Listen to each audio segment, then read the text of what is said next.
которые с нами в нашем сообществе будут, они, типа, смогли от вас получить, скажем так, опыт. Вот как-то так. В общем, трансляцию я запустил. Нас сейчас слушают 12 человек, 4 лайка нам поставили. И мы можем постепенно начинать. И за паузу небольшую прошу извинить, кто ждал. Тут были небольшие технические, скажем так, неполадки. Но в целом вроде все работает. Тогда давайте, знаете, каким образом мы будем действовать. Я сейчас возьму ссылку на вопросы, которые составлял для наших экспертов, и буду их постепенно озвучивать, и они будут отвечать. В общем, всем ассаламу алейкум, кто присутствует на трансляции, также кто не присутствует и будет смотреть. Мы сегодня будем обсуждать фронтенд разработку, будем обсуждать все, что связано с фронтендом. У нас тут сегодня вместе со мной на подкасте Адам Балкоев и Ильяс Курскиев. Можете поздороваться. Давайте тогда, как я скажу, Ильяс Курскиев у нас очень опытный фронтенд-разработчик, и Адам Балкоев тоже опытный фронтенд-разработчик. Они сегодня поделятся опытом, расскажут о том, что такое фронтенд, как это работать в разных компаниях. Кстати, у вас не было слышно. Поделятся тем, как работать в разных компаниях и типа что как вообще в этой сфере у нас происходит. Так что вот такие вот у нас дела. Что я хотел добавить касательно именно самого подкаста. Такие подкасты мы, иншаллах, будем проводить. У нас будут как и фронтенд-разработчики, так и бэкенд-разработчики, так и другие разработчики, может быть, в сфере там десктопной разработки, мобильной разработки и так далее. Будем интересных людей приглашать, и, может, даже джунов приглашать, будут рассказывать о своей боли и так далее. Вот как-то так. И будем показывать заодно людям, то есть для Ингушетии, для айтишников и IT-сообщества показывать, что у нас есть крутые программисты, которые могут тоже поделиться каким-то опытом, которые на их примере могут показать, что есть возможность стать хорошим специалистом и работать там в крутых компаниях каких-нибудь. Так что надеюсь, что у нас стрим пойдет нормально. В целом я, в принципе, представил наших участников, объяснил, что как есть, и мы можем постепенно начинать. Наверное, я задам вопрос первый. Меня самый большой вопрос это волнует и вообще интересует, и всех остальных. Расскажите именно о себе, то есть чем вы занимаетесь. Понятно, что фронтендеров я позвал, но чем именно вы занимаетесь, где вы работаете, типа вот именно с этим связанным. У меня в списке идет первый Ильяс. Давай начнем с Ильяза. Меня слышно? Просто там писали, что не слышно. Сейчас должно быть слышно, я даже, по-моему... А ты, Ильяс, можешь чуть-чуть громкость увеличить? Сейчас. Если это возможно. Сейчас лучше слышно? Сейчас будет всем лучше слышно, я чуть-чуть увеличу. Я просто увеличил голос по громкости. Сейчас. Сейчас. Скажите, как сейчас слышно, Ильяза? Хорошо слышно? Угу. Все, отлично. Давайте тогда Ильяс продолжит. Ильяс, ну-ка. Вопрос какой был? Расскажи, Ильяс, в какой компании ты работаешь и какого типа ты разработчик, чем ты вообще занимаешься? Я работаю в компании «Народная карта», находится в Москве. Вот, у них есть несколько дочерних компаний, и я работаю на нескольких проектах.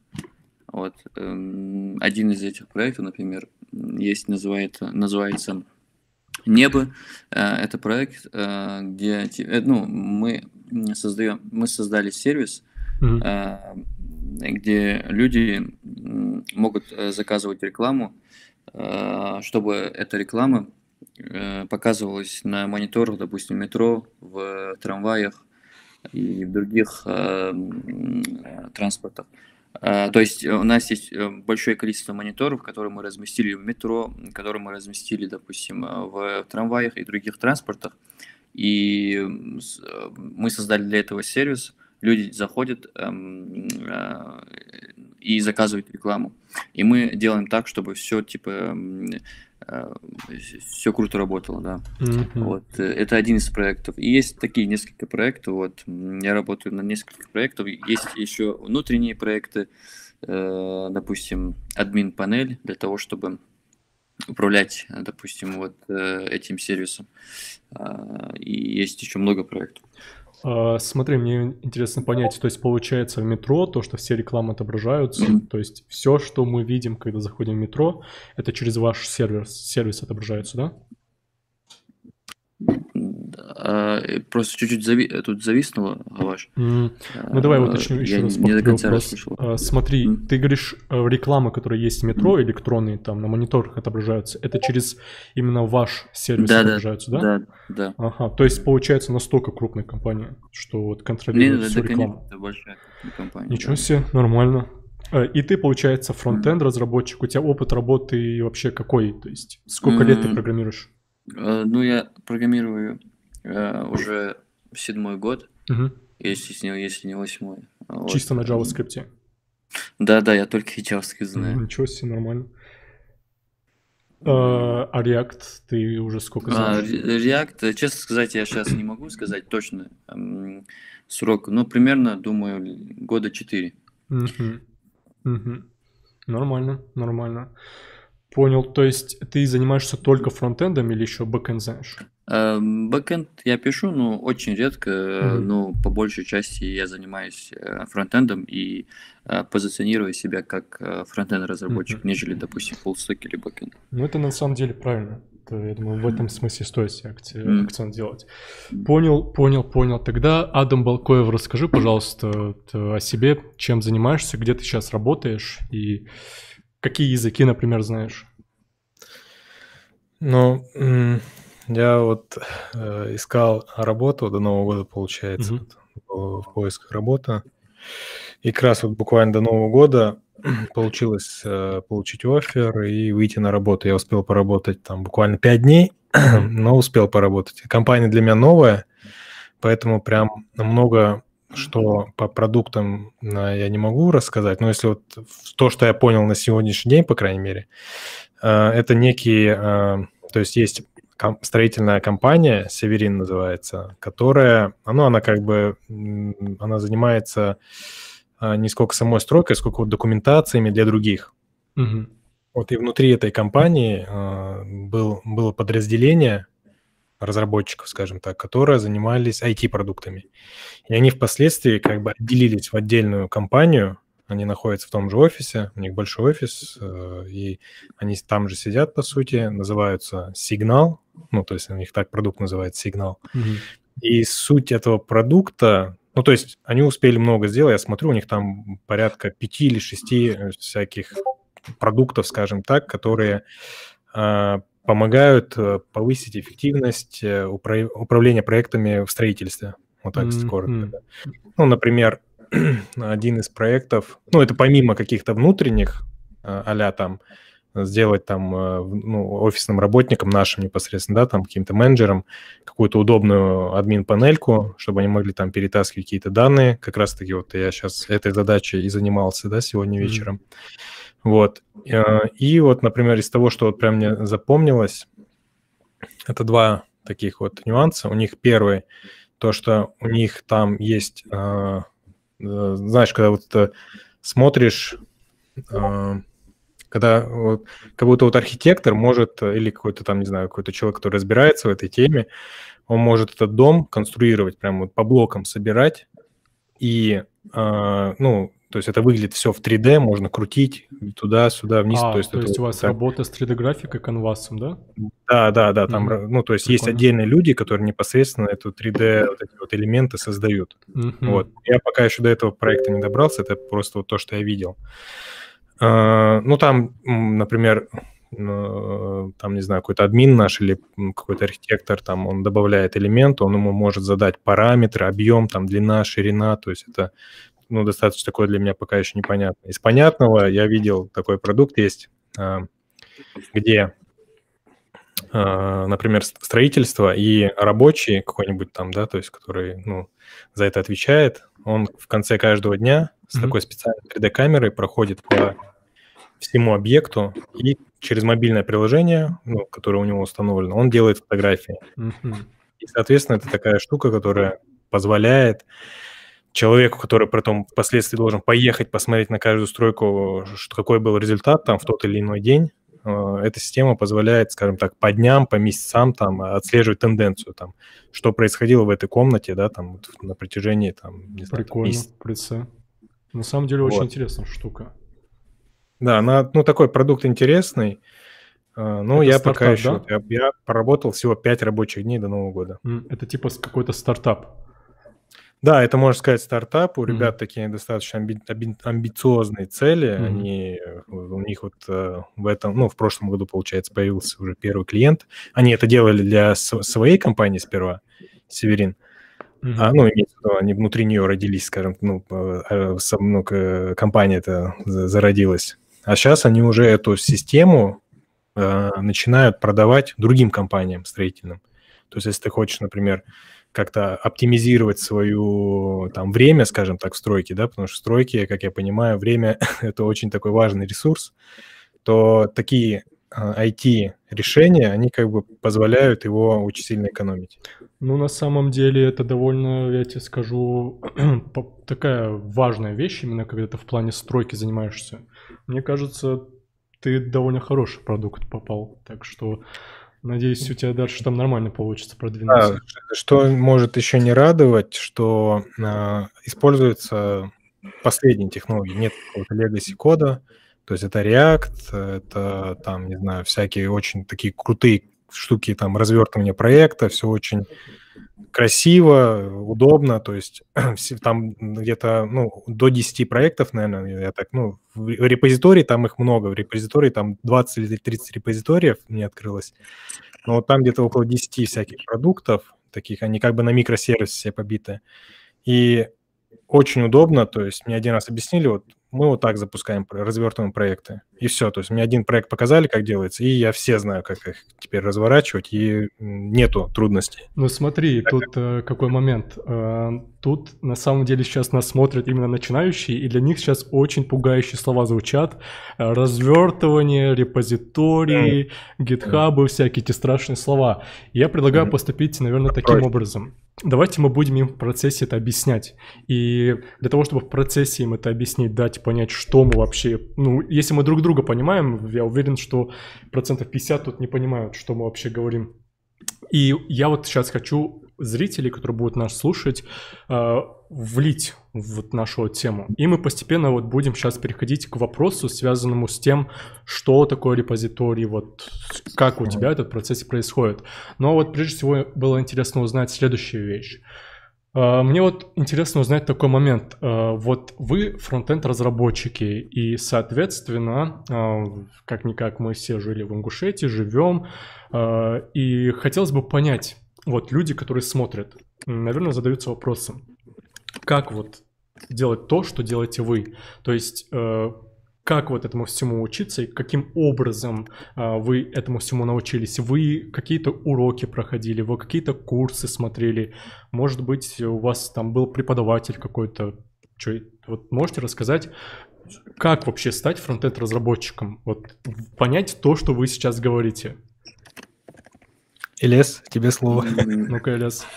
Сейчас, одну секунду. Как я начинал работу, да? Давай расскажи, вот именно как вот ты вот понял, что вот это вот программирование это твое, и вот ты начал изучать. Ну, во-первых, я пришел к этому случайно. Я смотрел ролики в YouTube, и не помню, вроде это была реклама или какой-то видеоклип с названием HTML, и мне показалось это название очень таким крутым, что это какой-то секретный код или... И я просто посмотрел, и сначала я вообще не понимал, что он там делает, какие-то рамки рисует. Вот. Но все равно досмотрел еще один ролик, потом еще, и уже понял, что он там что-то строит. И оказалось, он типа сайт строит.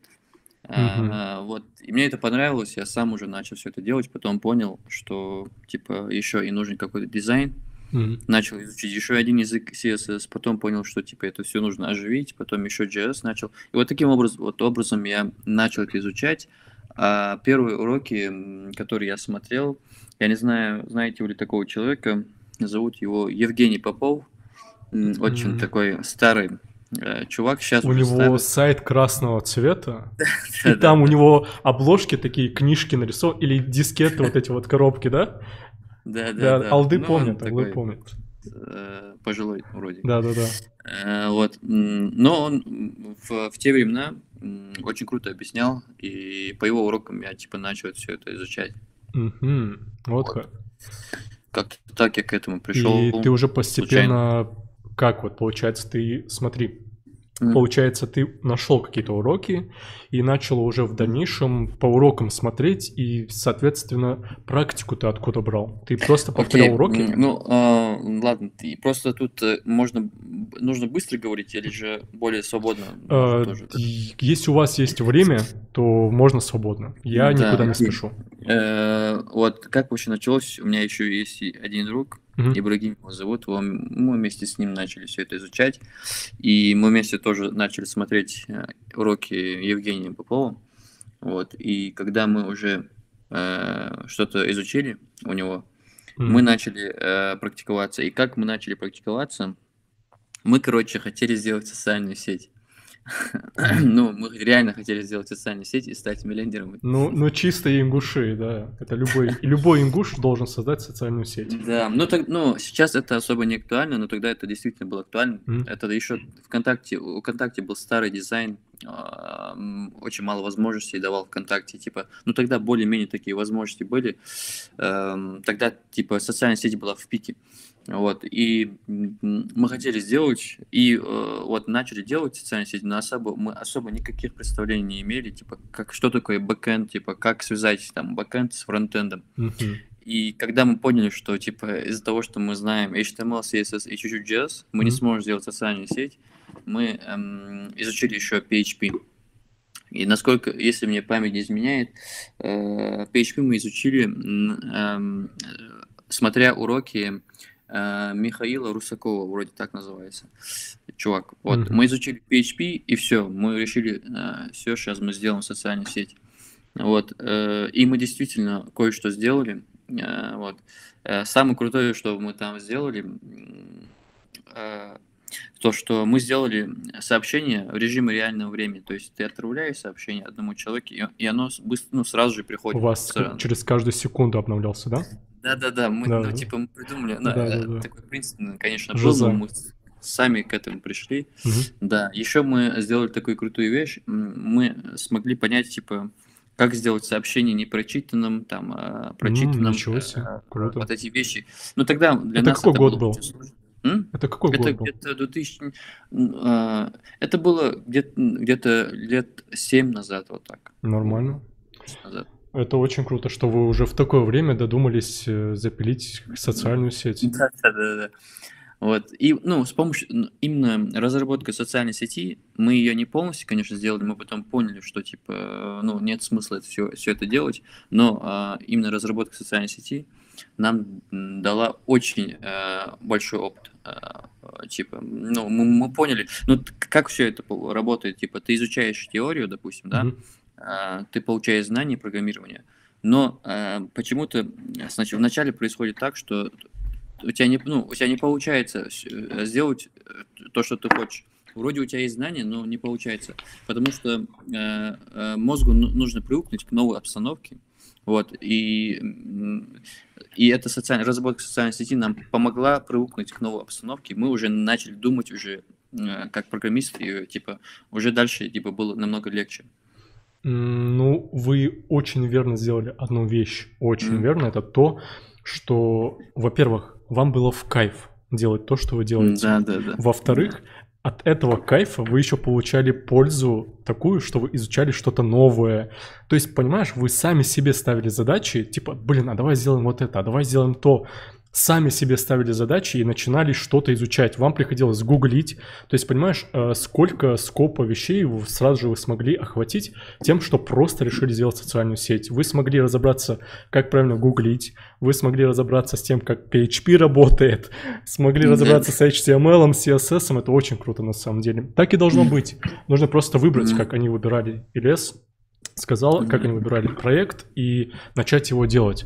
А вот интересно узнать, Адам, ты тоже, типа, начинал таким образом, или как ты вообще решил увлечься именно вот этим вот всем вот программистским занятием? Ну, в этом плане, наверное, у нас с Лезом тоже какие-то общие есть мышления, потому что я, как и он, по сути, тоже хотел написать, создать, точнее, что-то типа социальной сети. Тоже был вдохновлен ВКонтакте, но это был локальный, более локальный такой сайт планировался. Городской воронежский портал. Вот так. Так как у меня мой нохс, скажем так, жил в Воронеже, я к нему периодически ездил в гости, и он мне говорил, давай, сделаем.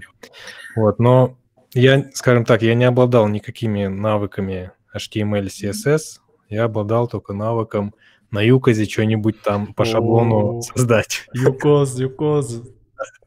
Мы недавно это обсуждали. И, ну, в конечном итоге, когда мы нашли даже еще одного знакомого, который нам нарисовал дизайн, у меня нету этого дизайна, но если вот его вспомнить, это было что-то ужасное, очень такое UX, UI, ну, то есть для пользователя это было вырвиглазное такое дизайн. Ну, вебмастер делал, да? А? Вебмастер делал вам дизайн. Он не вебмастер, он просто, знаешь, человек, который умеет рисовать. Не дизайн, не сайт, а просто он умеет рисовать. У него есть какой-то это. И мы попросили его сделать. Ну, вышло, соответственно, что вышло, но сам факт, что я, по сути, не смог это сверстать. То есть все закончилось на том, что я просто, не хватало каких-то знаний, и это было настолько сложно на тот момент казалось, и я просто оставил это дело. Ну, то есть ты на каком-то проекте это уже делал, то есть как и у Леза, получается, у тебя был какой-то проект? У меня был какой-то проект, который я создал на Юкозе, который я почти в коде не копался. Вот так. Ага, ну это жиза на самом деле. У меня тоже, когда с Юкозом был опыт, я даже не понимал, что это HTML и CSS. Я просто брал Ctrl-C, Ctrl-V, такой, работает, все отлично, идем дальше. У меня таким образом и строился Юкоз, мой первый сайт. Ну, у многих был. Я помню, когда я был таким игроманом, достаточно таким сильным, скажем так, играл в игры, и когда надо было создавать какие-то форумы или сайты для кланов, да, то обычно я этим занимался. То есть у меня был опыт там на Юкозе создавать, там что-то делать и так далее. Это Counter-Strike 1.6, да, вот эти. Да, я помню это время. Золотое время, которое... Тогда такими крутыми сайтами тебе казались. Я просто думал, как это такие сайты создают? Это же невероятно просто. Оказалось, что там просто готовые шаблоны есть, и ты потом их просто немножко меняешь, и типа все. Но на самом деле это очень полезный опыт. Это реально полезный опыт. Знаешь, это где-то это было студенческое, это уже, знаешь, это было школьное, где-то 10-11 класс, вот. Но у меня интернет появился достаточно рано, не помню, может, во 2-м, в 3-м классе. И у меня была вот эта вот с детства мечта создать сайт, на котором бы было много людей, вот, чтобы на него заходили. Это с детства у меня как бы тянется, знаешь, вот, не знаю. Была такая мечта. То есть тебе хотелось поделиться со всеми какой-то информацией, чтобы, типа, вот люди смогли увидеть, что ты им хочешь показать, неважно что. Да, неважно. То есть я хотел, чтобы, знаешь, как-то что-то пока, неважно, там, чтобы там раньше были, я помню, мемы, они сейчас актуальны. Мемы, раньше демотиваторы эти были, я помню. Много было там, всяких таких картинки вот смешные, вот раньше такой был контент на сайтах. Сейчас-то все то же самое, в принципе, только просто в социальные сети все перешло. Вот. Ну и у меня потом после этого в студенческие годы был опыт уже с ребятами в создании таких небольших стартапиков, скажем так, да. Но я там не играл роль технаря, я больше как бы организационные моменты выполнял. Вот. Ну и редко, в редких случаях что-то по сайту мог там зайти, там что-то подправить, и то, знаешь, то есть верстать я не умел. Ну, получается, то есть ты уже постепенно начал Ну, я как вливаться во веб-мастер, уже, фронтенд. знаешь, в студенческие годы я был веб-мастером. Мгм. Так. А вот мне вот тогда интересно узнать следующую вещь. Смотрите, мы плавно переходим к следующему вопросу. То есть, хорошо, вопрос это общий и абстрактный, я его не буду задавать, там, типа, чтобы вы на него отвечали. Типа, как стать программистом. Мне больше интересно узнать, условно, если я как начинающий программист, вот представим, что я вот впервые хочу попробовать изучить то, что вы знаете, как опытные специалисты. Вот работу, как мне начать искать? То есть, насколько, в принципе, сложно найти работу и насколько долго я должен изучать программирование? То есть, сколько времени нужно потратить, чтобы от начала момента, как я начал искать работу, там, до того момента, как мне там предложат, я не знаю, какой-нибудь оффер, сколько примерно должно пройти времени, чтобы вот понять, стоит ли мне это начинать или нет? По вашему предположению.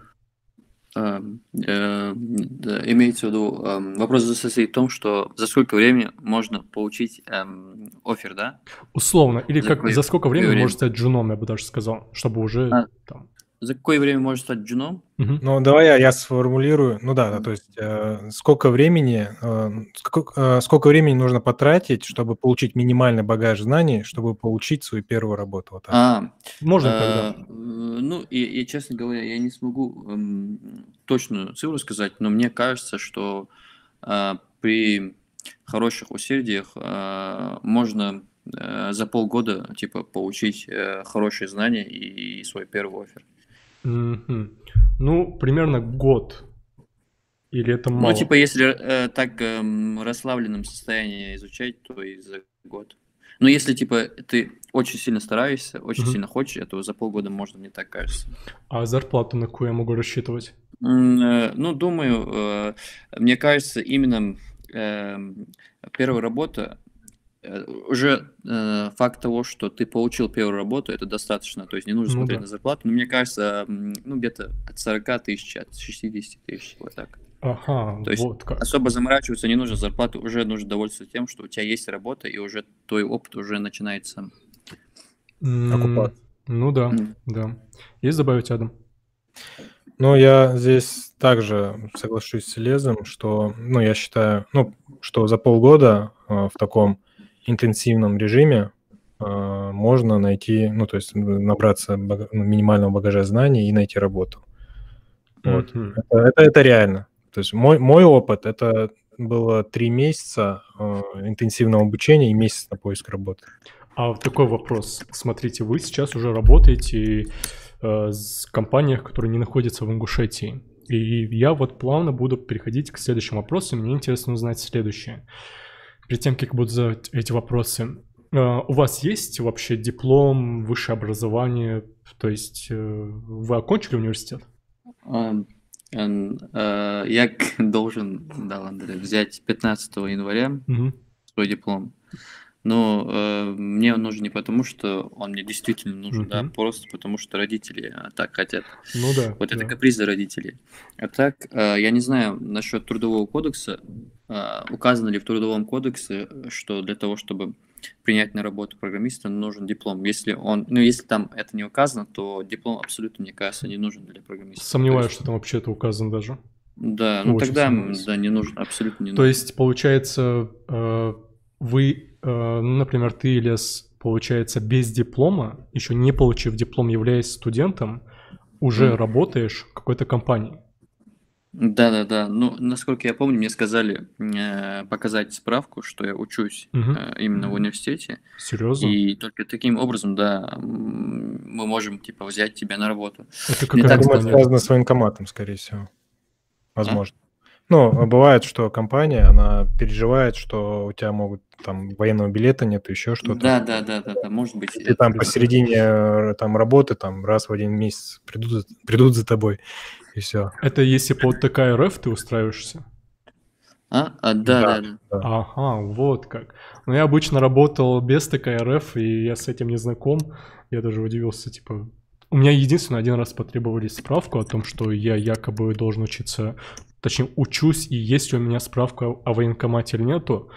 Это было недавно в одной компании, но насколько я помню, во всех компаниях, где я был, даже в одной я был записан прям вот по трудовому кодексу, прям у меня была своя книжка, и мне не сказали, типа, что нужен диплом. Ну, то есть, что нужно хотя бы, нужна справка о том, что ты учишься. Я просто сказал, типа, да, я учусь, и мне сказали, ну, ладно, хорошо, мы тебе поверим на слово. Меня просто оформили, я поработал там где-то 10 месяцев, по-моему, и потом перешел в другую компанию. Не знаком с таким опытом. А вот мне интересно узнать тогда следующую вещь. Если когда ты работаешь, и тебе не нужен диплом, то есть мы приходим к тому, что тебе диплом в принципе не нужен для того, чтобы работать, то именно жителям Ингушетии, которые находятся в нашей республике, вот условно я уже там учусь, я студент, и я хочу вот, думаю, блин, может забросить мне университет, может быть окончить университет, и я заранее себя хочу подготовить к тому, чтобы найти работу. Есть ли в Ингушетии возможность найти работу там, условно, фронт-энд разработчиком, ну или же программистом? Знакомы ли вы с такими случаями? Есть ли примеры? Как вы думаете? Ну, мне кажется, что в Ингушетии профессия программист мало востребована. И тут очень, ну, может даже пересчитать по пальцам компании, которые, ну, в которых ты можешь работать программистом. Ну, это, допустим, ИТТ или TerraLink, да. И, может быть, еще там одна или две компании. А так, мне кажется, что больше компаний нет у нас. И то, и даже в этих компаниях, скорее всего, уже работают программисты, и типа там и нет места.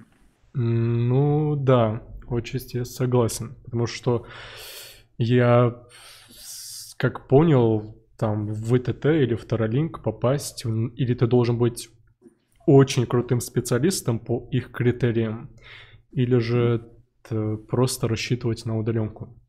И к тому же, мне не кажется, что они будут платить конкурентную зарплату. Ну да, есть такое. Почему? Потому что, опять же, мы идем к тому, какие зарплаты средние в России, в Ингушетии, там, с какой доход и так далее. А вот мне интересно узнать тогда такой момент. Были ли у вас, если мы не берем Ингушетию, то есть вы ведете к тому, что в Ингушетии вообще не стоит рассчитывать там, на то, чтобы искать работу программистом?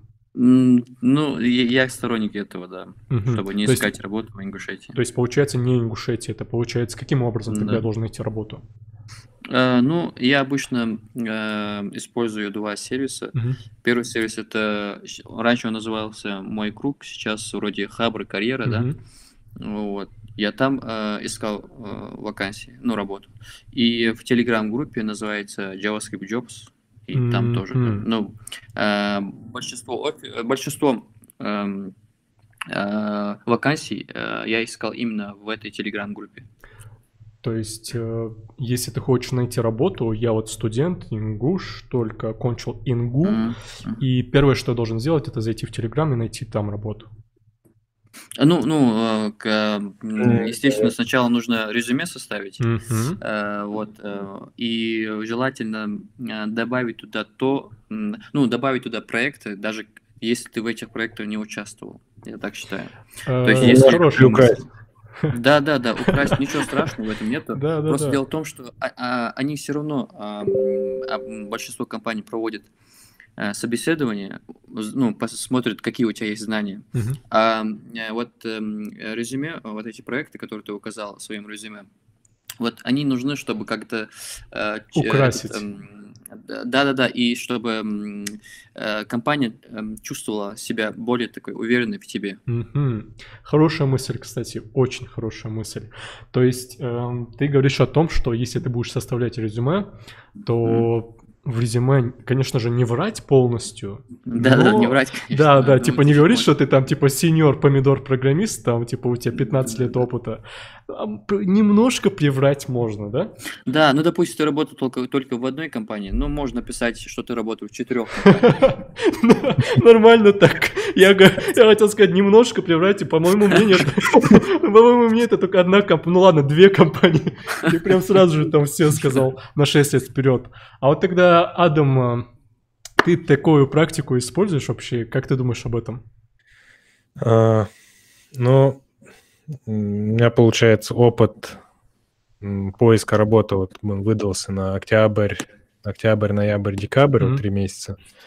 И первый месяц, октябрь, я резюме как бы использовал, скажем так, годовалое, вот так вот. И чувствовал, что как-то не очень по нему у меня получается, какие-то отклики. Кстати, я искал только на HeadHunter, я больше ничего не использовал. Ну, кроме того, что иногда мне кто-то сам лично писал, предлагал какую-то работу, то я, ну, нигде больше не искал, только HeadHunter. Вот. И в какой-то момент я понимаю, что мне надо обновить резюме. А что обновить? У меня, то есть я этот период не работал, я участвовал, да, в каких-то стартапах, каких-то своих домашних проекты делал, но у меня такого опыта, где бы я мог указать, что я вот в этой компании работал, нету. Коммерческого, да, именно? Да. И я просто немножко его, ну как, ну, не 4 компании бабахал, я просто написал, что я вот какой-то период, когда я не работал, я написал, что я работал в веб-студии какой-то ноунеймовой, и туда просто указал те проекты, в которых я, ну, мог принимать участие, вот так. Ну и, может быть, я не помню, может быть, какие-то вымышленные там мог проекты добавить. Ну, значит... Но без фанатизма. Ну да, без фанатизма это, конечно же, лучше, но опять же мы приходим к общему мнению о том, что если ты резюме оформляешь, не будь полностью честным. Да.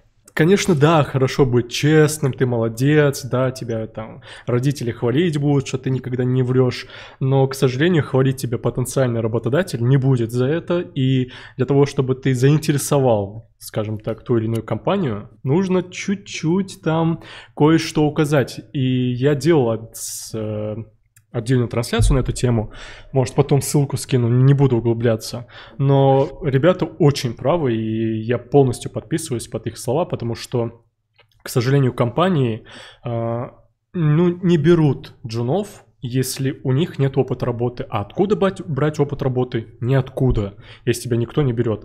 Соответственно, вот как Адам сказал и Ильяс говорил, просто можно указать там ноунейм какую-то веб-студию, там что-то еще понемножечку указать, не перегибать, но указать и сказать, типа, да, я там работал. Доказать, что ты врешь, они не смогут.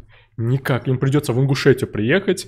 Я вот указал у себя Ant Media Studio. У нас такая веб-студия была. Сейчас это уже Solvo, сейчас это вообще ничто. И я указал, что в Ant Media Studio работал год. И у меня спрашивали, типа, вы работали Ant Media Studio? Я говорил, да, работал. Вот так-то, так-то. Там делал лендинг-пейджи, там на PHP что-то делал. Они такие, все, понятно, окей, хорошо. Это уже плюсом. Да, это уже становится плюсом. Когда меня вот на последнее место работы брали, ну, вот где я сейчас работаю, мне СБшник звонит, спрашивает там, какие-то данные уточняет и так далее, и говорит, ты вот работал вот здесь, да, типа, вот веб-студия у тебя последняя. Я говорю, ну да, там, я говорю, как больше фриланса, я говорю, это как бы такая была, с ребятами делал проекты. Он говорит, хорошо, а вот до этого ты вот в компании вот такой-то работал, то, что в резюме указано. Я говорю, да. Говорит, можешь мне дать номер руководителя? Что? Да. Серьезно? Можешь дать номер руководителя, да. А что не сказал номер твоих родителей дать, что ты не врешь? То есть вот такой опыт у меня был, но как бы в той компании это была компания, это было мое первое место работы, и я там попал под сокращение.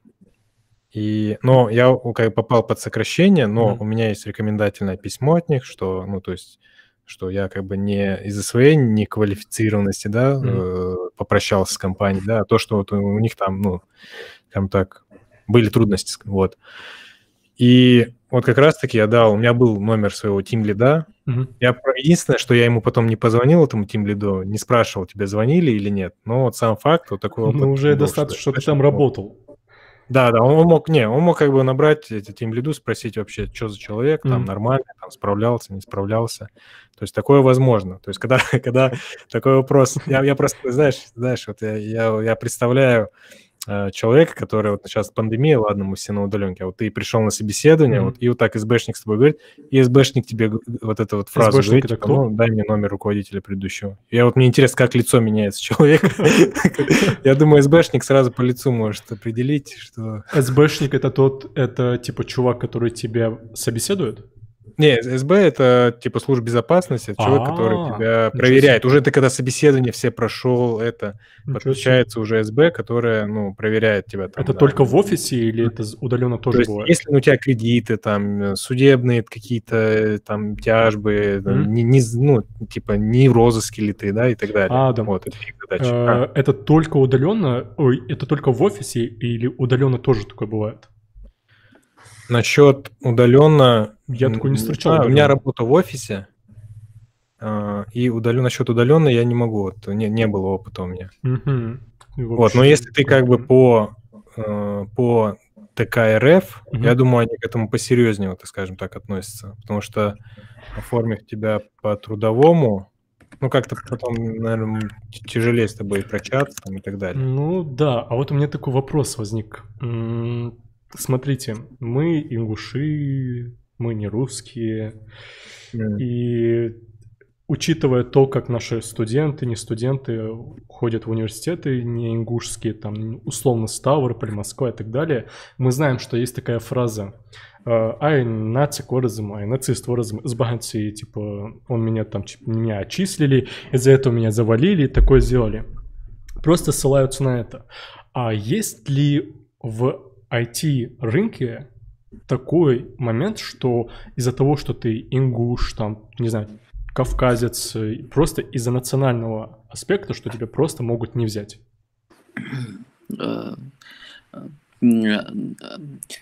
Когда я, допустим, отправляю резюме, вот, были много случаев, когда я не могу 100% утверждать, что это так, но я мог предполагать, что из-за этого признака просто не читали резюме, просто меня сразу игнорировали.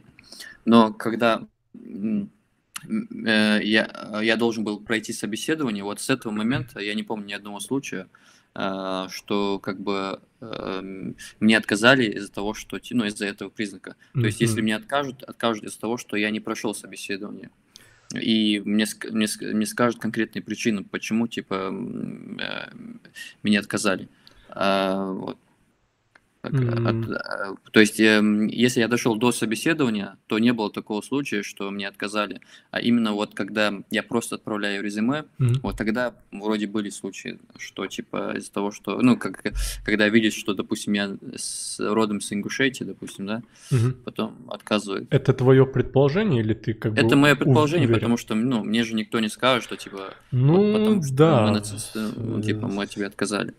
Ну так, опять же, типа, сложно сказать, потому что... В голову другому человеку не залезешь. Да.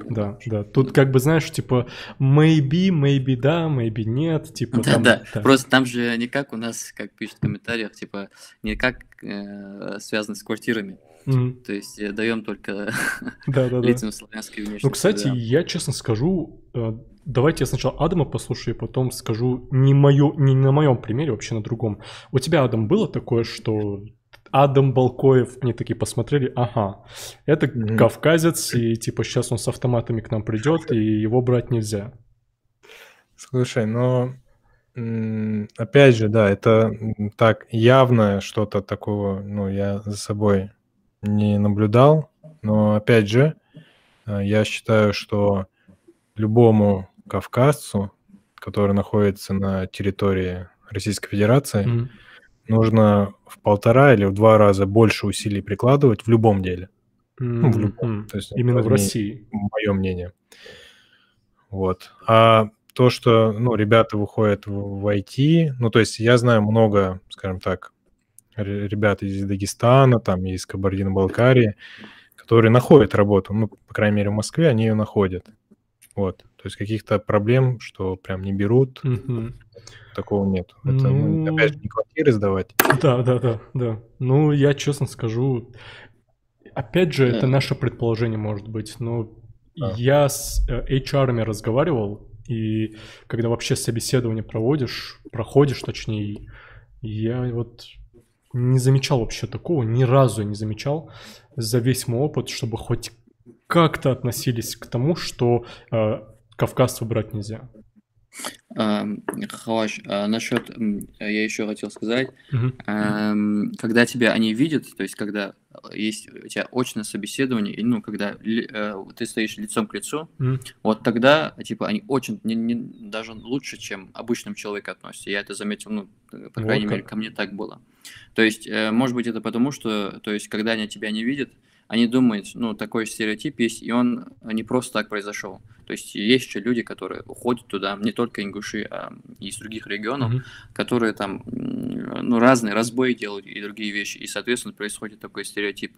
И они уже опасаются этого, может быть, подсознательно, да, и некоторые просто отказывают, ну, как я говорил, когда ты, например, отправляешь резюме. Но когда они тебя лицом к лицу, ты с ними становишься, они уже видят другого человека и уже думают, блин, ну, он не дерзкий, он, наоборот, добрый человек. И, наоборот, еще лучше тебя относится. Ну, у меня, ну, по крайней мере, в моем случае так было. Он у меня на фотографиях настолько доброе лицо, что... А борода, что с бородой делать? Она как бы, знаешь, такой диссонанс создает. Типа, блин, какой приятный человек. Потом смотришь, блин, это кавказец. Точно это хороший человек или нет? Не, у меня просто есть проблема. Там последние месяцы у меня как бы, я не знаю, какие-то хейтеры там или кто-то часто используют мои фотографии. Типа взламываем страницы, да, там, и прям плотно, причем используют и масс-фолловинг, у них там большие охваты, и там мои фотографии стоят. Чего? Вот. Ну, об этом мы сейчас скоро поговорим отдельно. К тебе это тоже у меня есть вопросы. Ну, тогда давайте пойдем дальше, пока вроде бы интересно. Хорошо, то есть понятно с тем, что касательно именно стереотипа конкретно того, что кавказца брать нельзя, валикум ассалам, что типа он такой двоякий, то есть там нету точного ответа. Потому что, как мы видим, Илеза спокойно могут взять. И тем более Илез адекватно, грамотно разговаривает. Его, как и Адама, который тоже так же грамотно разговаривает, спокойно могут взять. И у нас есть очень важный у ингушей момент. Я почему ингуши говорю, потому что за других я говорить не могу. Ингуши, к моему большому удивлению, когда я это осознал, говорят довольно-таки с очень таким нережущим акцентом. Иногда даже бывает так, что ты сидишь, слушаешь человека, и тебе кажется, это типа...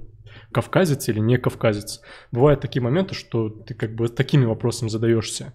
И я не думаю, что, в принципе, если вы будете в дальнейшем искать работу, что даже если у вас будет акцент, что вас могут не взять. Если вы хороший специалист, и у вас жуткий акцент просто, я уверен, что они могут это пережить, если вы им реально подходите. Тут такой момент. Тогда давайте... Можно добавить, что вот разработчики, да и айтишники в целом, да, это такое, знаешь, такая отдельная подкаста, такая группа людей, и мне кажется, вот именно вот конкретно в этой группе людей, люди там разных национальностей, они более лояльно относятся друг к другу. Вот, можно так. Ну да, кстати, да, хорошая все-таки ассоциация какая? Ну, вот когда ты IT, там занимаешься программированием, там, ну, то есть какие-то современные профессии там 21 века, то это автоматически говорит о тебе, что ты стремишься к знаниям, да, что ты осваиваешь какие-то новые, не знаю, профессии там, да, и к чему я это говорил? Мысль шла очень хорошо. Я даже сам уже вник в нее, такой слушаю, блин, что он хочет сказать. Я, главное, действительно вдумался в это, и я тоже не понимаю, к чему мы идем. Но мысль звучала хорошо, кстати. Ну, суть в том, как я понял, ты хочешь сказать именно то, что, в принципе, особо таких проблем, при трудоустройстве, не в зависимости от того, кавказец ты, там, не знаю, уйгур или кто-то еще, могут не быть в большей степени. Я думаю. Да, и это, на самом деле, там много факторов. Да. Я думаю, что кадровый голод тоже как бы один из факторов. Такой, согласен. Полностью согласен. Там реально намного больше факторов, чем этот стереотип касательно именно национальности. Ну ладно, давайте от этой темы уже уйдем и перейдем к следующему моменту. Давайте мы уже скоро подходим к завершению, еще немножко посидим. И хотелось бы мне узнать, не будем спешить в любом случае, хотелось бы мне такой момент. Смотрите, я уверен, вам тоже такие вопросы задают. Касательно именно диплома мы поняли, что он не нужен для того, чтобы уже работать. там, по крайней мере, большая часть компаний, где я работал, не требовали от меня диплома. Я спокойно работал и работаю до сих пор без диплома. И, по-моему, меня, как я уже ранее говорил, меня уже давно, наверное, отчислили, и до сих пор мне никто вообще ничего не говорит. А вот касательно именно самого программирования, вот я хочу стать программистом, и должен ли я знать хорошо алгоритмы или хорошо математику для того, чтобы вот понять то, что вы делаете, вот эти вот JavaScript ваши, вот эти вот. Как думаете? Мы же по очереди отвечаем. Да, давай, Илья. Мне кажется, что математика и алгоритмы, в принципе, в большинстве случаев не нужны. Они нужны в очень специфических задачах. Допустим, не знаю, когда ты работаешь с графикой, либо когда ты работаешь, допустим, если ты работаешь, допустим, в Яндекс.Картах, то, может быть, там нужна математика и алгоритмы. А так, в большинстве случаев алгоритм, математика не нужна. Я, по крайней мере, за 7 лет или за 8 лет своей работы никогда не сталкивался с такой задачей, что мне нужно очень хорошо знать математику или алгоритмы. Мне хватало арифметики и просто средней логики. Самый элементарный, да? Да. А ты как думаешь, Адам? Бывали у тебя какие-то прям случаи, из-за которых прям сильно нужно было знать там алгоритм или математику хорошо? Я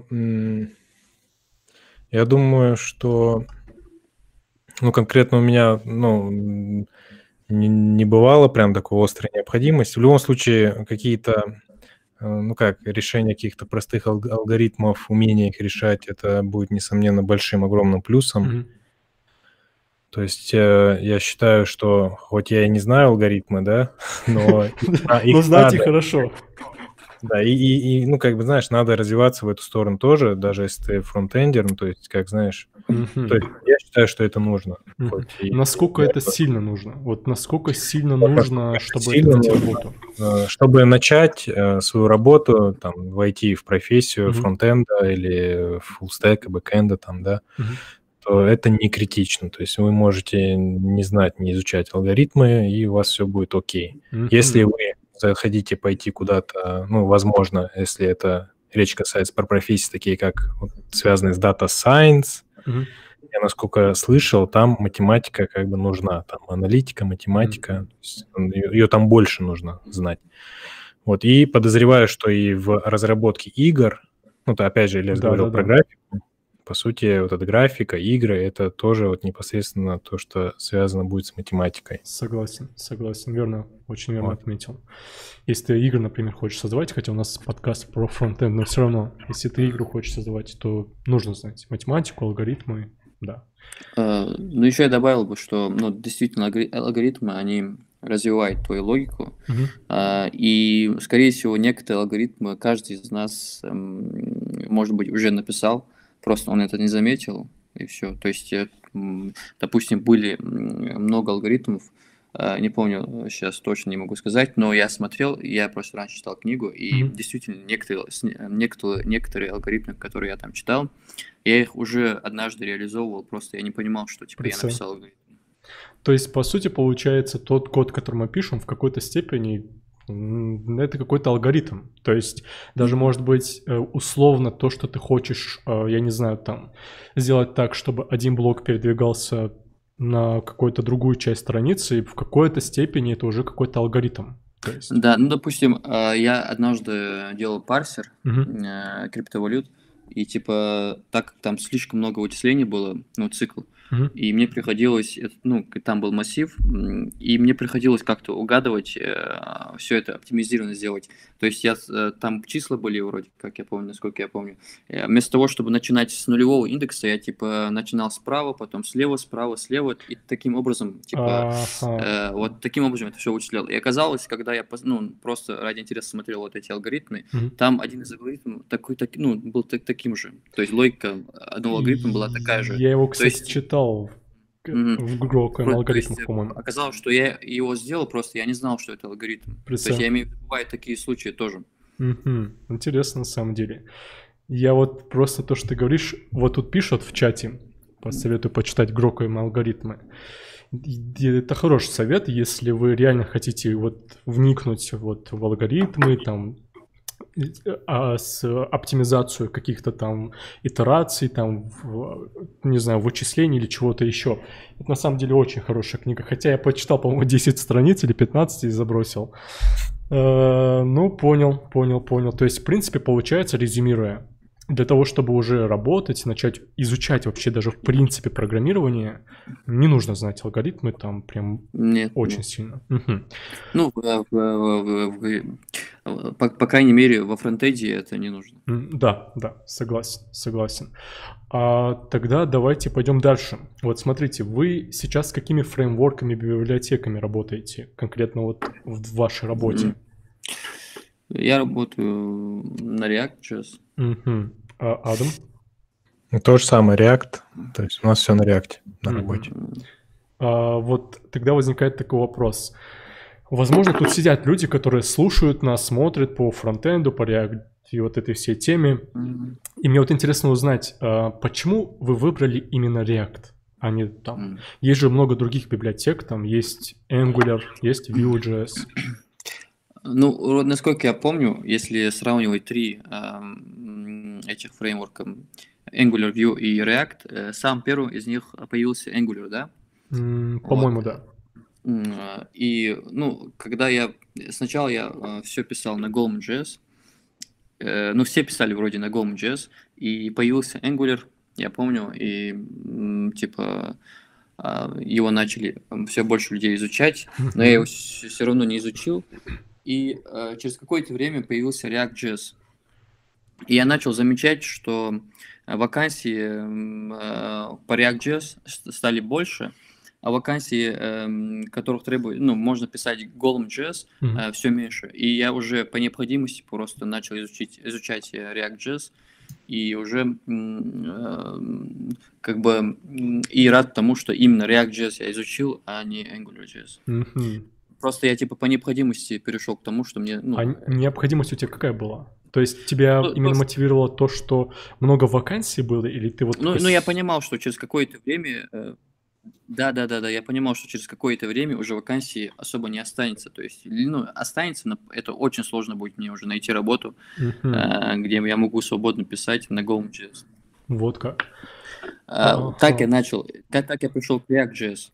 А насчет плюсов, насчет того, что типа он в перспективе, ну, он упрощает разработку, но это уже как бы потом произошло. А у тебя, Адам? Когда я начинал изучение React.js, я даже не знал, что эти плюсы у него есть. Ну, по сути, получается, ты уже начал работать на той штуке, которая тебе, во-первых, и понравилась, и оказалась одной из самых популярных во фронтенде, даже если не самой популярной. Да. А у тебя, Адам, ты как вообще решил? Типа, вот React.js это мое. Ну, мне кажется, я просто стал жертвой маркетинга. И как бы на общем хайпе, скажем так, React везде мозолил глаза, на Хабре, на всем, что можно. Вот. И, конечно, выбор React на него повлияло, что он был популярный среди вакансий на HeadHunter. То есть, если написать там React в поиске и сравнить там Angular, например, тот же самый или Vue, то мы видим, что у React больше вакансий. Хотя, вроде как я сейчас наблюдаю за Vue, но Vue вроде тоже набирает обороты. Да, кстати, сейчас знаешь, в какой момент происходит такой, скажем, такое сопротивление. Если раньше сопротивление было Angular React.js, а Vue такой молодой фреймворк, который вот-вот только вырос, сейчас уже сопротивление идет между React и Vue.js. Даже я вижу иногда, что где-то Vue.js выигрывает в каких-то вакансиях по количеству вакансий. Бывает так, что я вбиваю junior, я когда для видосов записываю, хочу там видео по собеседованию снять, и забиваю там вакансии на junior разработчика. 40% вакансий junior-разработчик — это Vue.js. React.js только одна бывает вакансия из там 10 штук. Там 4 штуки где-то может быть Vue.js, остальное там JavaScript, там PHP, не PHP, такое вот. Тут, мне кажется, тут вот такой вопрос возникает. Почему многие выбирают Vue.js, а не React.js? Я, честно говоря, не могу точно сказать, потому что я не исследовал вот, этот вопрос, но мне кажется, что типа Vue.js, так скажем, активно популяризирует его фанаты, то есть намного активнее, чем это делают фанаты React.js. И еще мне кажется, что Vue.js это используется больше используется в маленьких компаниях, а React.js уже таких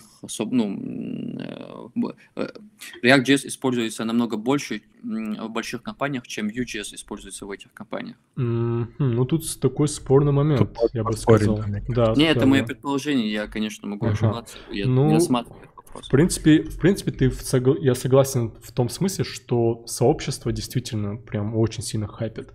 У меня есть такая мысль, я же тоже React.js разработчик, но все равно у меня есть такая мысль, что почему форсят, именно говорят, что Vue.js, наверное, потому что он очень простой, в отличие от React.js. Возможно, мы опытные там React.js разработчики, нам кажется он несложным. Но... Ну, просто, извини, что перебил, Фалаш, я не знаю просто еще, насколько можно простить логику React.js, я не понимаю. Ну да. Есть такое. Когда ты пишешь JavaScript код, что еще ты должен делать для того, чтобы он был простым? Полностью согласен. Но тут, знаешь, какой момент, Ильяс, я заметил? Когда я изучал, когда я только начал изучать Vue.js, и как недавно у меня была трансляция, где я сказал, давайте я попробую на разных фреймворках сделать список задач. И я решил попробовать на React.js, на Vue.js, на Svelte и на Angular. И, очевидно, победителем в простоте разработки, условно, если бы я не знал бы React.js, победителем в простоте разработки был бы Vue.js. Почему? Потому что во Vue.js для того, чтобы тебе самое простое вывести массив, список сделать, тебе достаточно просто там написать state, то есть там уже, по-моему, дата есть, свойство туда поместить массив, и прям в HTML ты пишешь, типа, вот, отобрази мне, сделай там, типа, отображение. То есть тебе в какой-то степени даже не приходится JavaScript код писать. И это в какой-то степени даже очень упрощает разработку single-page application'ов. React.js тебе говорит, смотри, чувак, перед тем, как выучить, как отображать список, ты должен понять, что такое useState, ты должен понять, что такое хуки, как работает useState, ты должен понять, что такое классовый и функциональный компонент. А вот когда ты это поймешь, давай-ка уже попробуй отобразить список. И вот мне кажется, что это как бы осложняет именно. То есть ты имеешь в виду, что Vue.js намного быстрее можно изучить, чем React.js, да? Или старт намного быстрее? Старт, именно старт. Вот у меня есть такое чувство, потому что и бэкэндеры, я заметил, много бэкэнд-разработчиков сразу же на Vue.js переходят. Им он легче. Да, было бы хорошо вот сравнить эти две технологии не на простом примере тудушки, да, таком на крупном проекте посмотреть, типа, какие у них минусы, плюсы. Мне просто кажется, что React.js в перспективе, то есть, намного легче будет. Не знаю, я не могу так сказать, потому что я не изучал Vue.js, но я примерно там примеры смотрел, и по примеру мне так кажется, так я не знаю, что... Ну, я по-любому буду за React.js топить и согласен по той причине, что все крупные компании, все самые крупные компании используют React.js. И единственная одна компания, знаю, самая крупная, которая использует Vue.js, это GitLab. GitLab сделан фронтенд на Vue.js. Ну, это как бы отдельная тема уже на обсуждение. И вот, у меня возникает такой очень интересный вопрос. Смотрите, вы работаете на React.js, и вы считаете крутым. А что можно сделать на React.js? Ну, все что угодно можешь сделать. Например, не знаю, там Gmail можешь сделать, клон ВКонтакте можешь сделать, Facebook можешь сделать. Все, что увидеть в интернете на сайтах, можно сделать. Ага. А React.js можно использовать только в вебе? Или... React.js, наверное, только в вебе, но есть еще похожий на React.js React Native, да, для создания приложений на Android и на iOS. Еще есть тема какая-то, я просто сам не практиковал. Или еще, я слышал, VR есть, да? React VR? Да, я слышу еще. Да, кстати, есть такая тема. Есть. А что ты хотел, Адам, сказать? Я говорил, знаешь, про что? Про что, когда ты реактовское приложение мобильное запаковываешь ну, как бы его оборачиваешь в мобильное приложение. То есть мобильное, как бы это сайт, но у него есть своя иконка, и он как будто мобильное приложение. Я вот не знаю, единственное, что как это точно Cordova, работает. по-моему, есть такая штука. Как? Cordova есть такая штука, PhoneGap есть. Это ты говоришь, когда ты пишешь веб-код, JavaScript-код, веб-код, он собирается в бандл, там типа какой-то там архив условно, и оно работает как мобильное приложение. То есть веб-страница, ты говоришь, работает как мобильное приложение. Ты про это говоришь? Да. Ага. Да, у меня был когда-то такой опыт работы. Это, по-моему, там есть две технологии. Если тебе не хочется учить мобильную разработку, но при этом ты хочешь мобильное приложение делать, есть PhoneGap и есть, я только что сказал и забыл, PhoneGap и Cordova. Вот эти две технологии есть, и они используются. Кроме вот этого вот, можно ли с помощью React там мобильное приложение сделать? Я, насколько знаю, ты пробовал, Адам. Ну, я пробовал, но я использовал React Native. Угу. То есть оно очень похоже в плане, типа, переход с React на React Native, он не доставляет прям сильной боли. Единственное, что, конечно, есть свои тонкости, там, если у нас на сайте там есть там роутер, да, то там у нас он тоже как бы есть, но то есть поведение немножко другое, и надо разбираться, то есть как меню работает, как там с одного экрана на другой перещелкивается. Вот, а в целом оно все похоже, даже верстка, то есть на React Native она сделана таким образом, что ты пишешь вроде как обычный CSS, как ты привык это писать на React, а оно там уже под капотом само там это преобразует там во что-то свое там нативное, наверное, не знаю, там прям под капотом. Ну да, по-моему, насколько я помню, там есть посредник. Ну, как бы это уже больше деталей. Ну, да. Я понял. То есть, получается, на React.js, если ты, проще говоря, резюмируя, если ты знаешь React.js, то ты уже автоматически на процентов 50-60 уже умеешь делать мобильное приложение. Реальное мобильное приложение там на iOS и Android. И суть в том, что ты знаешь JavaScript, и ты можешь этот JavaScript написать, и он работать будет как мобильное приложение. Ну, там как бы отдельные детали есть, но суть как бы понятна. Хорошо, давайте тогда будем плавно к последним вопросам переходить. И хотелось бы, чтобы, так как у вас опыта веб-разработки, вообще фронтенда больше, чем, наверное, у зрителей, которые будут вас смотреть, именно начинающих. И давайте тогда сделаем несколько самых главных вопросов для начинающих. Что самое главное, по вашему мнению, вот какая-то определенная боль, скажем так, которую вы можете передать ее там слушателям и сказать, вот самое главное, что вы должны знать во фронтенде, это там, по вашему мнению? Там, может быть, фреймворки, может быть, технологии какие-то, и там язык. Я не знаю, честно говоря, как правильно ответить на этот вопрос, но мне кажется, что типа, есть React.js разработчик, AngularJS разработчик, ты выбираешь какой-то стек себе и его изучаешь. И, какой выбрал стек, это изучаешь, но просто нужно смотреть на тренд. То есть, если ты видишь, что, допустим, не знаю, там большинство вакансий на React.js, то, наверное, лучше изучать React.js. Но опять-таки, если...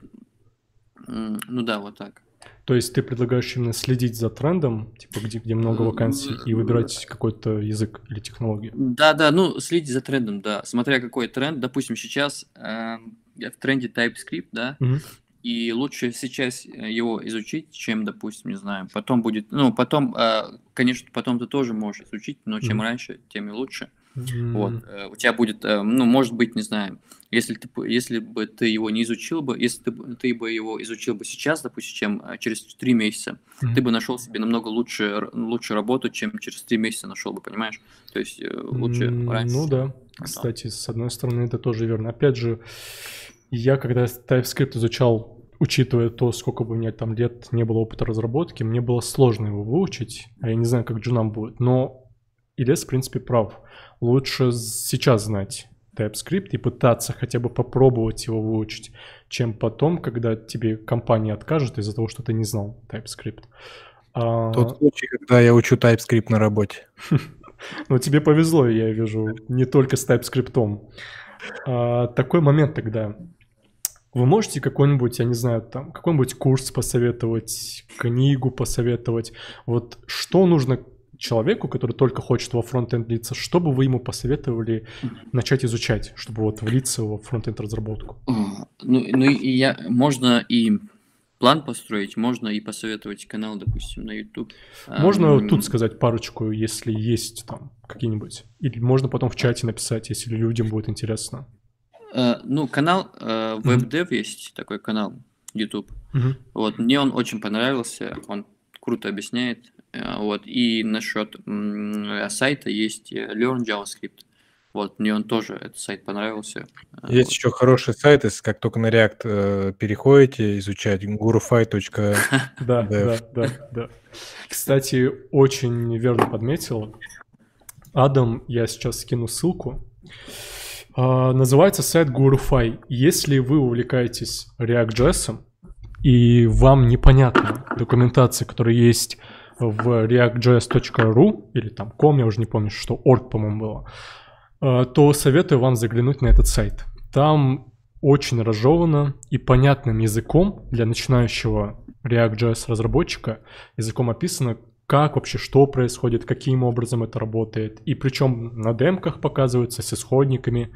Советую посмотреть, очень, если вы изучаете React.js. А вот из книг, вы какие-нибудь книги читаете, которые могли бы посоветовать? Честно говоря, книги, я никогда ни одну книгу полностью не прочитал. Мне для меня...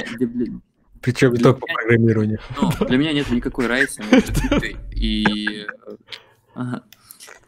Для меня нет никакой разницы между книгой и видео, допустим, да. То есть, если видео хорошо, там контент хороший, то какая разница между книгой и видео? Не знаю, может быть, ты какую-то речь, у тебя лучше будет, если ты будешь читать книгу. Но для знаний, мне кажется, разница, дело не в книге, а дело в контенте, какой контент. Поэтому просто мне лень читать книгу, мне легче. Я статьи читаю, разные статьи, но полноценную книгу я не читаю, потому что это 600 страниц, не знаю, там 500 страниц, и пока я дочитаю, я, наверное, умру.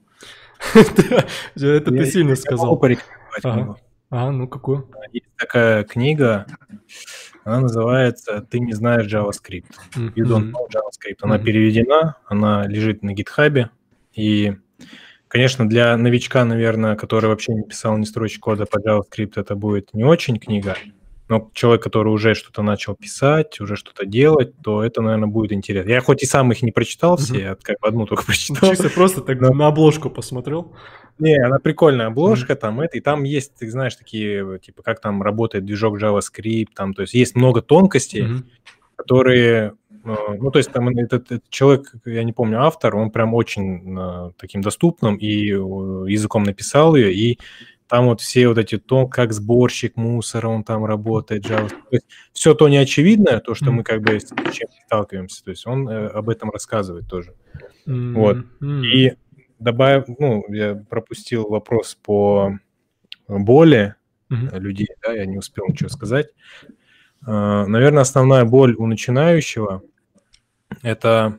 как по мне, я просто сужу по себе. Я сам, по сути, человек, который недавно относительно в профессии, да, там, около года, можно сказать, да, чуть больше, может.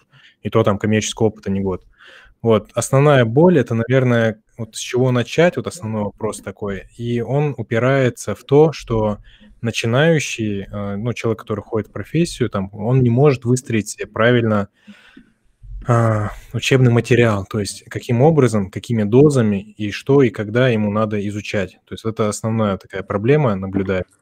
Я еще хотел докончить, Оль? В принципе, да, вот это, наверное, я на этом могу мысль закончить, потом, если, может, сейчас ты что-то скажешь, я что-то добавлю. Я просто хотел сказать, что еще один момент. Мне кажется, что практически каждый начинающий разработчик сталкивается с тем, что когда он накопил какую-то теорию и дело дошло до практики, то у него не получается, как он хотел. То есть он хочет что-то сделать, но он не знает, как это сделать на практике. Может быть, это не у всех, но, по крайней мере, у меня так было, и у моих всех знакомых так было. Это у всех. Да, и тут дело в том, что я хотел сразу объяснить, тут нельзя отчаиваться, нужно понимать, что каждый через это проходит, и почему так происходит. Просто мозг человека получил какую-то теорию, да, и ему нужно эти знания применить на практике. Но дело в том, что он, типа, не знает эту обстановку, он не адаптирован под эту обстановку.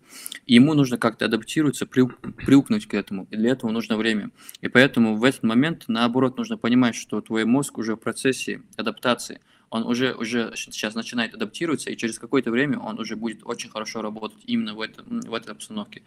И, обычно, допустим, мне потребовалось где-то 2 недели, чтобы я так привык. То есть я помню, вот как вчера вот этот момент, когда я изучил CSS, HTML, там, JS, jQuery и начал что-то делать, и у меня ничего не получалось, я хотел вообще это бросить.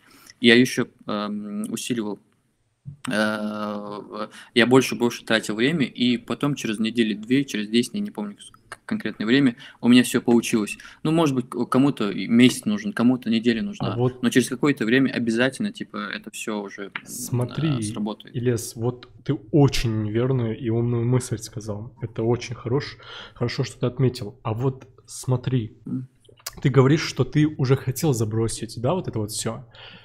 Тебя же что-то же мотивировало? Или вот у меня очень много примеров есть людей, которые начали учить JavaScript, учили, такие там поработали недели 2 и забросили, и все, там полгода или год не учат. Что тебя мотивирует? Что должно мотивировать? Да, просто в этот момент мне казалось, что я очень тупой. И я не хотел быть. Да, это же да. Да, вот как это перебороть? Я согласен быть тупым, но очень тупым больше не хотел. Да. Поэтому, а как ты это перебороть? Что с этим нужно делать? Объясни. Есть совет? Я не знаю, просто я решил просто, давай я еще раз попробую. Я не знал, может, у меня не получилось. Может, не настолько тупой, да? Да, я знаю, но я точно знал, что я очень тупым. Я тоже так же считал, да. Да, поэтому То есть ты себя заставлял? Да. Можно сказать, яхьерха чисто перед самим собой доказать, что ты не тупой. Не тупой, не тупой, а не очень тупой. Да. да. Это, кстати, верная мысль. Я думаю, у многих вот такое, потому что у меня по сути то же самое было. Я, наверное, только с 3-й попытки все-таки смог войти в профессию. То есть это первое было как раз студенческие годы. Второе было где-то, наверное, мне было 26, я там начал Python изучать, там пытался что-то делать, но у меня ничего не получалось. Вот. То есть я тратил там и 2, и 3 месяца. В конечном итоге ты как бы сливаешься, но здесь, наверное, у каждого потом по-своему, видимо, насколько он как бы, там, знаешь, замотивирован как-то, все равно опять там хоть и через год-два, но ты возвращаешься как бы с новыми силами, с новой мотивацией. Чисто отдохнул 2 года. Вершину, скажем так. Да, на самом деле так и есть. Да, это тяжело, в любом случае, это очень такой человек, который хочет войти в профессию в новую, там, неважно, это фронт-энд, там, бэк-энд, неважно, это тяжело, то есть надо себя настраивать на то, что будет сложно. Да. На самом деле вы очень верно все говорите, и я не думал, что у нас настолько будет продуктивный подкаст, но вы очень верные мысли говорите, и то, что себя нужно заставлять, потому что ты, Ильяс, очень верно сказал. Я уверен, что и Адам, и Ильяс, и я точно себя считал очень тупым, когда не мог выучить React.js. На данный момент я обучаю людям React.js, но был какой-то период, что я несколько раз забрасывал React.js просто по той причине, что я не мог понять его. И каждый раз мне казалось, я никогда не стану React.js разработчиком. Но Ильяс верно отметил, что нужно пробовать. Вот забросил там месяц, я не знаю, недели 2, неделю, отдохни. Попробуй еще раз.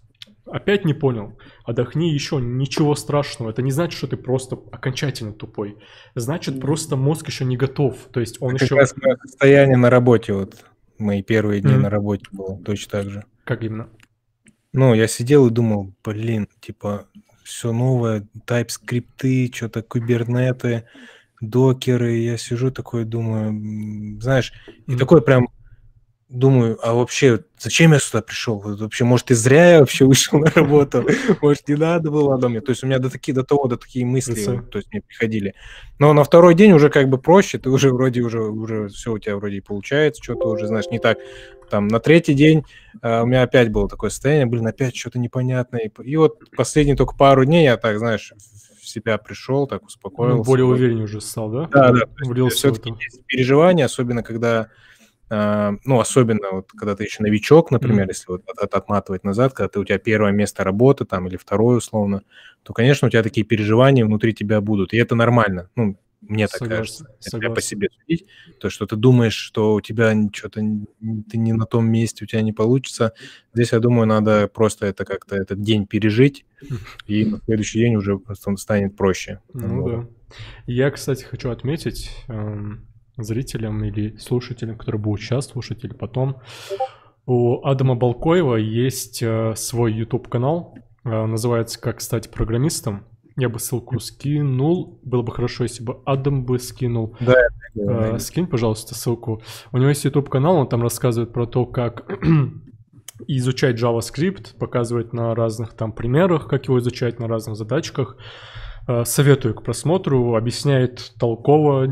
Там я видел разных ютуберов айтишных, которые объясняли, и могу сказать, что Адаму точно можно посоветовать.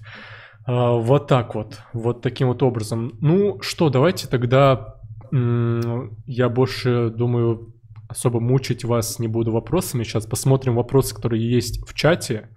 Минут 10-15, если у вас еще или вы уже должны уходить. Я хотел... все, ладно. У тебя есть время? Я после тебя скажу. А что надо сказать? Не-не-не, видимо, вы друг друга не поняли.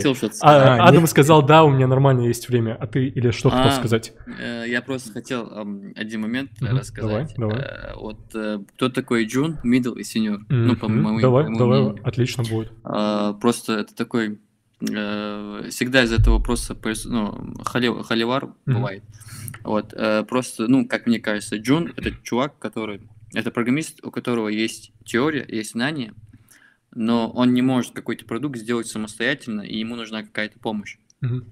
Middle — это тоже программист, у которого есть знания, и есть опыт, из-за чего он может довести продукт до конца. А Senior — это человек, у которого есть очень большая теория и очень большая практика, из-за чего он не просто может довести продукт до конца, а сделать это очень круто. Вот такая разница между ними. Но я тебе скажу, Авито, с тобой не согласятся, потому что я выполнял их задание на стажировку, чтобы попасть на стажировку. Я должен был сделать копию Hacker News. React с редакцией. Да? Это стажировка. Это не джуниор, это потом только с джуниором. Это еще тебе говорят, возможно, мы тебя возьмем, а возможно, нет, да? В разных компаниях по-разному бывает, мне кажется, такая... Основной, наверное, посыл, что в разных компаниях все по-разному, и каждый человек в силу своего опыта, наверное, отталкиваясь, да, у него вот это определение вот этих вот позиций, оно у него как бы складывается свое. Я вот, мне кажется, от Хаважа и узнал относительно недавно, что в Европе вообще такого понятия, как middle, нету. То есть есть junior, есть senior. Как раз где-то у тебя на подкастах я слышал. Это на самом деле правда. Чисто наше такое, типа, про-русское, про-СНГшное, наверное, да, вот где-то. Да. Я сам удивился, когда это узнал. Что ты, Ильяс, хотел сказать? Все, я уже... я про это хотел сказать. Я хотел тоже добавить небольшую копеечку касательно именно того... Что мы вообще обсуждали? Мы обсуждали про junior, middle, senior. Вот. Вы очень верную мысль сказали, то, что в разных компаниях они по-разному оцениваются. Когда я работал Я не буду эту компанию называть, не хочу рекламировать, но суть в чем? Меня в этой компании оценили как middle разработчика. Оценили как junior, типа pre-middle разработчика. Оказалось, я в этой компании уже в других компаниях мог себя позиционировать как middle разработчик, и зарплата больше, чем была у меня на тот период. И мне тогда давали зарплату 80 тысяч рублей. И я в этот момент думал, блин, ну если эта компания меня оценила на такую позицию, на такую зарплату, значит, я заслуживаю такую зарплату и не больше, и я, наверное, такой программист. А когда я уже потом, там, через несколько месяцев пошел в другую компанию, в другой компании мне сказали, типа, ты middle. Я такой, в смысле middle? Они говорят, да, ты middle, ты довольно неплохой middle, и мы тебе готовы предложить там 100 тысяч, чуть больше, там 110, по-моему, было. Я такой, типа, в смысле, как это вообще работает, что тут происходит? То есть в одной компании тебе говорят, что ты джун, платят там тебе зарплату 80 тысяч, например. В другой компании тебе как мидлу могут платить 80 тысяч и говорить, что ты мидл. И если вас какая-то компания не берет, потому что вы там джун или мидл, это не значит, что все компании вас не будут брать. Это значит, что в этой компании, ну, вот такая вот градация, и вот такие вот зарплаты, и, соответственно, они под определенным своим условиям оценивают. В большей степени это, наверное, виноват тимлид, который просто не умеет хорошо оценивать тех кандидатов, которые он проверяет. Вот как-то так. Хотел я сказать. Мне вот, кстати, Калаш, я добавил, ну, как бы идея такая, можно, может быть, какой-то отдельный подкаст сделать, связанный с поиском работы, да, то есть у тебя большой опыт, и у меня, в принципе, там порядка 30 собеседований за плечами. Можно было бы что-то такое тоже сделать. Раскрой немножко больше мысль. Ну, что вот, то есть на что нужно обращать внимание? То есть первое, мы говорили про резюме, но вот на что именно, знаешь, вот какие вот тонкости, что надо? То есть какой-то, знаешь, такой некий чек-лист какой-то. Далее, как себя вести ну, при звонке с HR-ами, да, то есть как позиционирование, как отвечать на такие щепетильные вопросы, как когда тебя спрашивают, сколько ты хочешь денег там, и третье, наверное, ну, короче, вот что-то вот туда. Связано с собеседованием, да, ты имеешь в виду? Как? Все, что связано с собеседованиями. Да, вот именно с собеседованиями, чтобы помочь, скажем так, нашим землякам, да, то есть если вот когда-то они начнут, не знаю, на собеседование ходить, но это может быть позже сделать можно будет. Без проблем, без проблем. Если у кого-то будет желание, есть там у тебя, Адам, или с кем-то еще, например, захотите подключиться, если тут кто-то слушает, захочет подключиться, можете без проблем написать нам в чате или тут, можем организовать такую тему. Я сейчас хотел ответить на вопросы, которые есть в чате. Если вы там вопросы заметите в чате, можете ответить. Я пока сейчас тут видел вопрос от Моусера, Хеллхайва. Тут он задавал 3 вопроса. Я попытаюсь их озвучить. Первый вопрос. Сейчас, где это у нас тут было? Где? Моусер.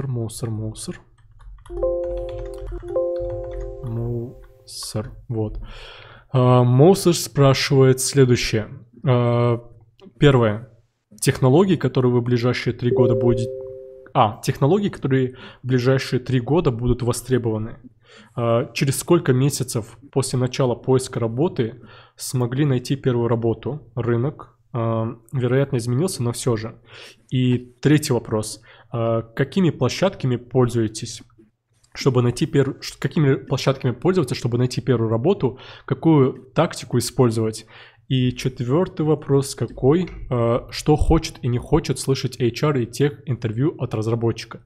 Я думаю, какие-то вопросы тут мы можем, как Адам сказал, в отдельной трансляции обсудить, потому что эти вопросы требуют более детального обсуждения. Но мне кажется, наверное, можно хотя бы на один из этих вопросов ответить. И какой тут вопрос был?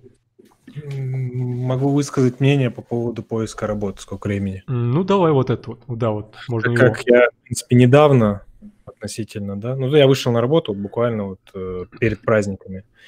И я могу, то есть у меня есть опыт до пандемии, скажем так, поиска работы. И после, ну, можно сказать, после пандемии, да, то есть вот октябрь, ноябрь, декабрь. Сейчас мне показалось, что сложнее найти работу было. То есть если в прошлый раз я нашел работу за месяц, я получил 2 оффера. В этот раз я потратил почти 3 месяца, получается, я потратил. Ну, правда, единственное, что... Ну, и опять же, здесь повлияло на то, что меня не так еще часто... Ну, то есть ты отклики оставляешь на HeadHunter, меня не так часто приглашали, как до пандемии. Вот. То это можно такую тенденцию. Сейчас, ты говоришь, сейчас проще или сложнее? Как будто сейчас стало сложнее. Вот так. Вот как?